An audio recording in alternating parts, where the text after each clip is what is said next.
तो अगर आपको कृपा पानी है तो आपके जीवन में कम से कम कुछ स्थिरता जरूरी है। ऐसा तभी होगा जब आपके जीवन में कुछ मौन होगा। हवा की अपनी ही आवाज है, पानी की भी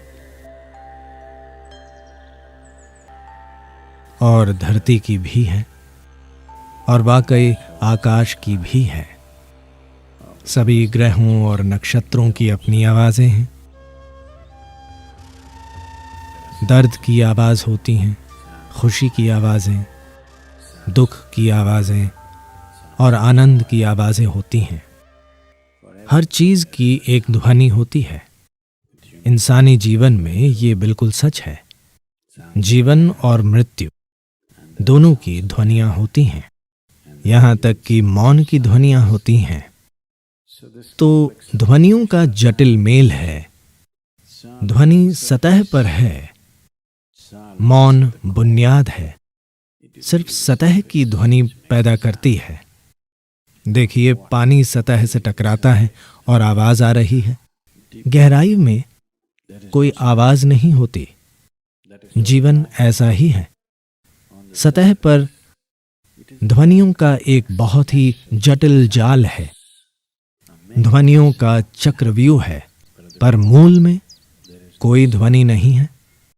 अंग्रेजी भाषा में नो साउंड के लिए कोई शब्द नहीं है। हम इसे निशब्द कहते हैं। इसका अर्थ है ध्वनि बिल्कुल न होना, ध्वनि का पूर्ण अभाव। ध्वनि न हो तो प्रतिध्वनि भी नहीं होगी। प्रतिध्वनि नहीं होगी तो जीवन नहीं होगा।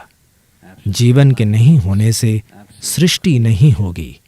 सृष्टि न होने का अर्थ है सृष्टा भी नहीं होगा।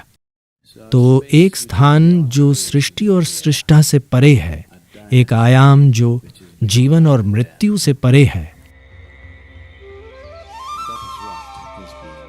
उसे निशब्द कहा जाता है।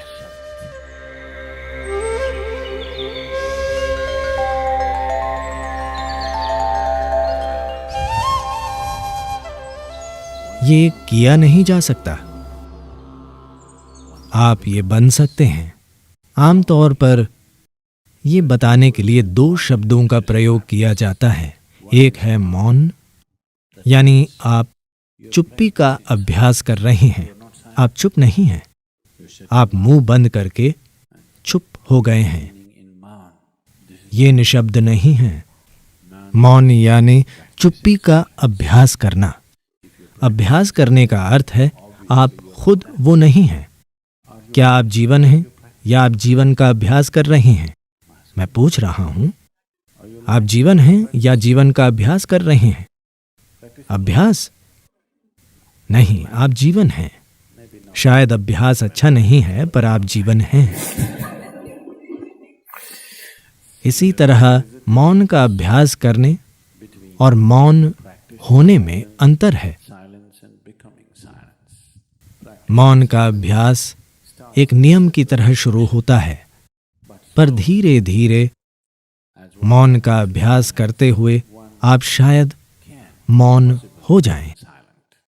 मौन जीवन को नकारने का तरीका नहीं है। मौन खुद को कुछ करने से रोकना भी नहीं है। मौन का संबंध मजबूरी से चेतनता की ओर बढ़ने से है। सभी ध्वनियां मजबूरी के अलग अलग रूपों और आयामों का ही एक रूप हैं।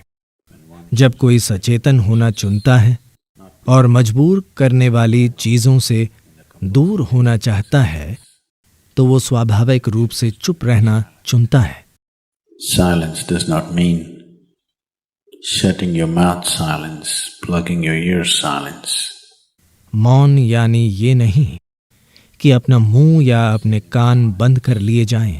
आप मौन में गा सकते हैं, आप मौन में नाच सकते हैं, आप मौन में बोल भी सकते हैं, आप मौन में चिल्ला भी सकते हैं। कोशिश न करें।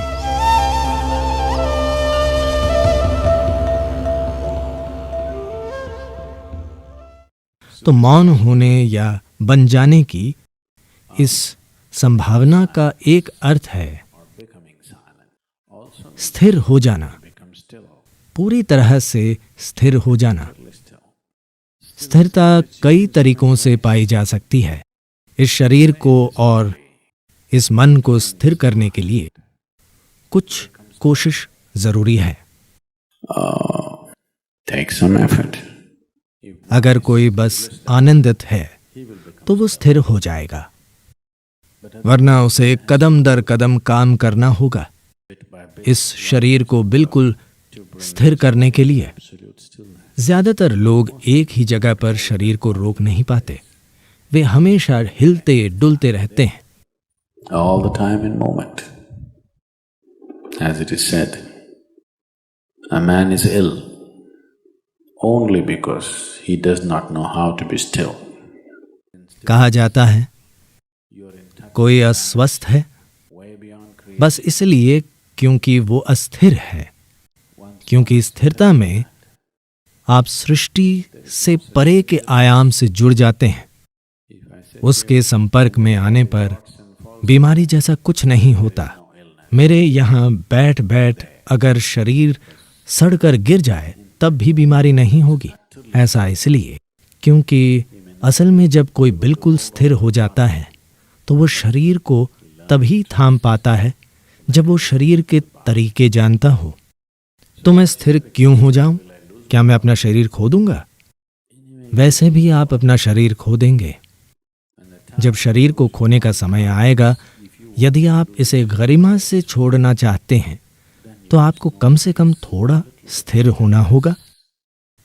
तो अगर आपको कृपा पानी है तो आपके जीवन में कम से कम कुछ स्थिरता जरूरी है। ऐसा तभी होगा जब आपके जीवन में कुछ मौन होगा।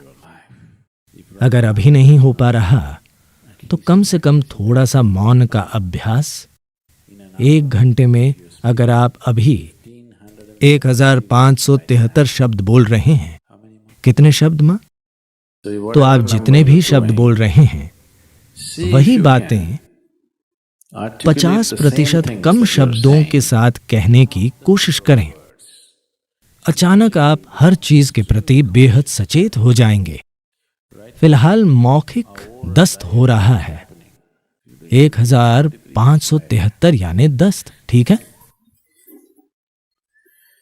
अब अगर आपको आधे शब्दों में वही बातें कहनी हो तो बहुत सचेत रहना होगा, वरना आप नहीं कह पाएंगे।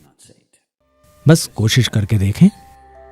कल एक दिन 1 घंटे में आमतौर पर आप जितने शब्द बोलते हैं उसे आधा कर दें।